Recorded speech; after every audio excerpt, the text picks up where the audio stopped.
Vadodara live 24/7 માં આપનું સ્વાગત છે। મહીસાગર નદી બની પ્રદૂષિત, રાત્રિના અંધારામાં ઝેરી દવા નાખી ઝીંગા પકડતી ગેંગ સક્રિય થયાનો સામાજિક કાર્યકરનો આક્ષેપ। વડોદરા અને આણંદ વચ્ચેથી પસાર થતી પવિત્ર મહીસાગર નદીમાં જે રેલવે અને હાઈવે બ્રિજની વચ્ચેની નદીની જગ્યામાં અજાણ્યા શખ્સો દ્વારા નદીમાં ઝેરી પ્રવાહી દવા નાખીને જળચર જીવો જેવા કે ઝીંગા માછલીને મારીને તેની બજારમાં વેચી નાણાં કમાવાનું સાધન બનાવવામાં આવ્યું છે।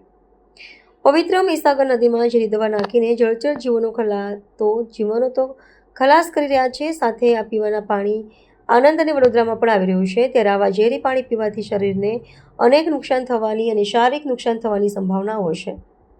જો આ ઝેરી પ્રવાહી દવાવાળું પાણી પીવામાં આવી જાય અને મરણ થાય તો જવાબદાર કોણ?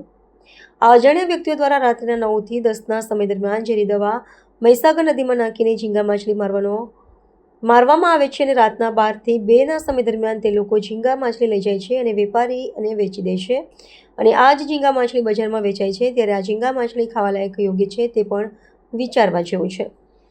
બીજી બાજુ 2 વાગ્યા પછીના જે પણ ઝીંગા માછલી મરેલી હોય છે તે નદીમાં તરતા રહે છે અને ત્યાં સ્થાનિક લોકો આ ઝીંગા માછલી લઈ જાય છે અને ખાવામાં ઉપયોગમાં લે છે।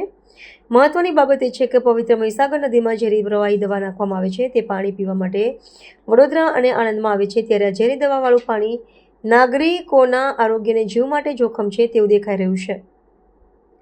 પવિત્ર મહીસાગર નદીમાં છેલ્લા 1 મહિનામાં 3 થી 4 વખત આ રીતના ઝેરી દવા નાખીને ઝીંગા માછલી પકડવાનો રેકેટ જે લોકો કરી રહ્યા છે તેઓની ધરપકડ કરવામાં આવે અને કાયદેસરની કાર્યવાહી કરવામાં આવે તેવી સામાજિક કાર્યકર અતુલ ગામેચીની માંગ છે। વડોદરા અને આણંદના મધ્યમાંથી પસાર થતી આ મહીસાગર નદી છે।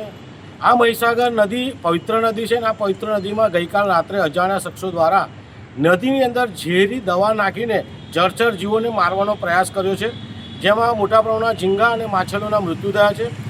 આ ઝીંગા અને માછલીઓ આ તત્વો દ્વારા ભેગા કરીને વેચવામાં આવે છે અને લોકોને ખવડાવવામાં આવે છે। એટલે ક્યાંક ને ક્યાંક જે ઝેરી પદાર્થ નાખીને ઝીંગાને માછલીઓ મારવામાં આવે ને એ જ લોકો સુધી પહોંચાડવામાં આવે છે। ક્યાંક ને ક્યાંક આરોગ્ય સાથે જીવલેણ ચેડા થઈ રહ્યા છે।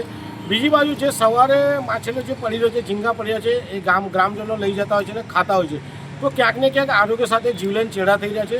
બીજી બાજુ આ જે મહીસાગર નદીનું પાણી જે છે એ પાણી વડોદરા શહેર પણ પીવે છે, આણંદમાં પણ પીવામાં આવે છે।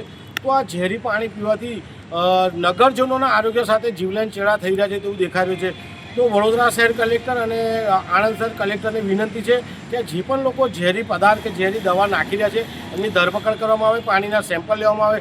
આવું જો ઝેરી પાણી લોકો સુધી પહોંચશે અને મૃત્યુ થશે તો જવાબદાર કોણ? જેથી કરીને આવા અસામાજિક તત્વો જે લોકો દવા નાખી રહ્યા છે એમની ધરપકડ કરવામાં આવે, કાયદેસરની કાર્યવાહી કરવામાં આવે તેવી અમારી માંગ છે।